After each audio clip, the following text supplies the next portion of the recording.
प्रश्न है हमारे सामने, एक निश्चित समय में दो नलिकाओं में बहने वाली पानी की मात्रा उनके व्यास के वर्ग के समानुपाती है तथा बर्तनों के आयतनों में 26:9 का अनुपात है। यदि वे बर्तन उन नलिकाओं द्वारा क्रमशः 2 मिनट और 13 मिनट में भरे जाते हैं तो अब नलिकाओं के व्यासों का अनुपात होगा। देखो, निश्चित समय में, समय फिक्स कर रखा है, दो नलिकाओं में बहने वाली पानी की मात्रा उनके व्यास के वर्ग के समानुपाती है। यानी जो मात्रा है वो किसके समानुपाती है? व्यास के वर्ग के समानुपाती है।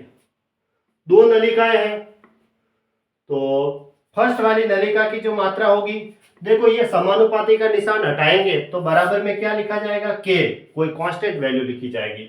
और पहले वाली का व्यास मैं d1 ले लेता हूं, के d1 स्क्वायर हो जाएगा ऐसे। और सेकंड वाले की उसी तरह के d2 स्क्वायर हो जाएगा। यूं पहले वाले का व्यास d1 लिया तो d1 का स्क्वायर होगा। इस समानुपाती को हटाऊंगा तो के मुझे कांस्टेंट वैल्यू, एक स्थिरांक वैल्यू रखनी पड़ेगी बराबर के बाद, तो के d1 स्क्वायर हो गया, दूसरे का के d2 स्क्वायर हो गया। ये तो इनके फिक्स समय का था। फिर ये कह रहा है कि उन नलिकाओं द्वारा क्रमशः 2 मिनट और 13 मिनट में भरे जाते हैं। जो बर्तन है ना, वो बर्तन नलिकाओं के द्वारा 2 मिनट और 13 मिनट में भरे जाते हैं। और एक इनका आयतन दे रखा है ऊपर, दो बर्तनों के आयतनों में 26:9 का अनुपात है। तो वॉल्यूम 1 का अनुपात दे रखा है और वॉल्यूम 2 दे रखा है 26:9। ये बर्तन में भरे जाते हैं। तो 2 मिनट में कितना जाएगा? अब इसको 2 से गुणा करवा दो भाई। निश्चित समय में इतना जा रहा है तो 2 मिनट में कितना जाएगा? के d1 स्क्वायर, उसको 2 से मल्टीप्लाई करवा दो। और उसी तरह ये 13 मिनट में कितना भरेगा? तो ये एक निश्चित समय का दे रखा है तो 13 मिनट में कितना जाएगा? उससे मल्टीप्लाई करवाएंगे 13 से, तब ये पहले बर्तन का आयतन हो जाएगा जो कि 26 के अनुपात में है, और ये दूसरे बर्तन का आयतन है जो कि 9 के अनुपात में है। दोनों का बटा है, दोनों का अनुपात दे रखा है। अब ये के से के तो कट जाता है, अब ये 13 वहां चला जाएगा और ये 2 यहां आ जाएगा।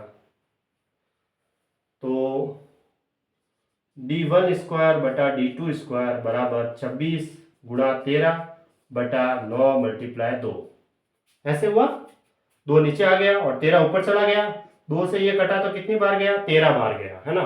तो कितना आया हमें? देखो, d1 स्क्वायर बटा d2 स्क्वायर बराबर कितना आया?